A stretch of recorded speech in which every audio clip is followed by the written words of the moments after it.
नमस्ते साथियों। हमारा टॉपिक है चक्रवृद्धि ब्याज, कंपाउंड इंटरेस्ट।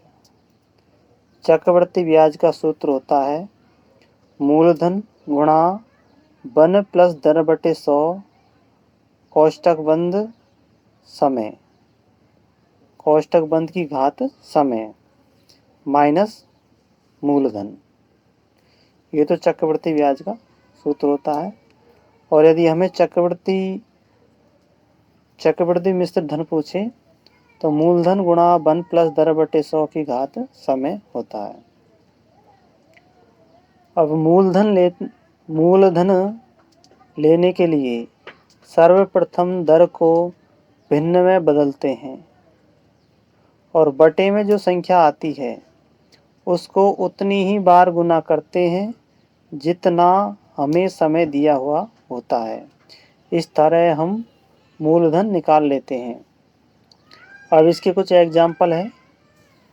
1/5 भिन्न है, तो भिन्न और समय दे रखा है हमें 2 वर्ष का या 2 समय दे रखा है, तो हम 5 को 2 बार गुना करेंगे तो 5 25, तो हमारा मूलधन कितना बढ़ जाएगा? काल्पनिक मूलधन 25 हो जाएगा। उसी तरह से 1/6 भिन्न है और समय हमें 3 दे रखा है, तो काल्पनिक मूलधन हो जाएगा 6 गुणा 6 गुणा 6, यानी 3 बार 6 को गुणा कर देंगे तो हमारे काल्पनिक मूलधन हो जाएगा। क्योंकि ऐसा करने से ब्याज निकालना आसान हो जाता है तथा अंतिम मान 1 प्राप्त होता है। इसमें ऐसा करने से हमें अंतिम मान जो होगा वो 1 प्राप्त होगा। अब हम एक एग्जाम्पल की ओर चलते हैं। मूलधन 1000, दर 10%, समय 3 दे रखा है और CI दे रखा है, कंपाउंड इंटरेस्ट ज्ञात करना है।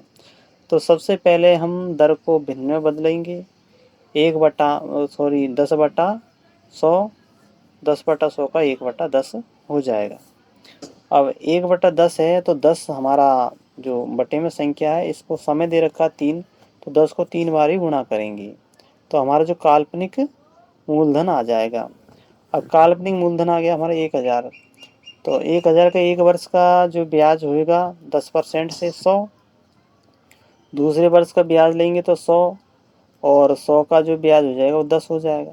फिर तीसरे वर्ष का लेंगे तो 1000 का 10% 100, 100 का 10% 10 हो जाएगा और 10 का 10% 1 हो जाएगा।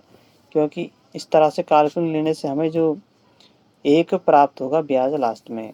अब इस पूरे ब्याजों को जोड़ लेंगे तो हमें 331 प्राप्त हो जाएगा। 300, 100 300 और 10 3 बार दे रखा है तो 30 ही हो गया और 1 ही, तो 331।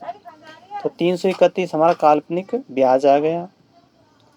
काल्पनिक मूलधन 1000 है और काल्पनिक ब्याज 331 है। अब हमें दे रखा है कि जो वास्तविक मूलधन है 1000 है।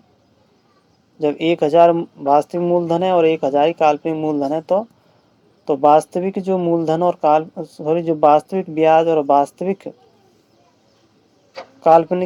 काल्पनिक ब्याज और वास्तविक ब्याज दोनों एक ही होंगे, तो हमारा ब्याज आ जाएगा 331 ही। अगर वास्तविक मूलधन अलग होता तो वास्तविक मूलधन आने के लिए हमें काल्पनिक मूलधन को किससे गुणा करना पड़ता? तो जिससे इसको गुणा करना पड़ता उसी से हम काल्पनिक ब्याज को उसी से गुणा कर देते हैं, जो आता है वही उसका ब्याज हो जाता है। तो साथियों, ये हमारा चक्रवृद्धि ब्याज का टॉपिक पूरा हो गया।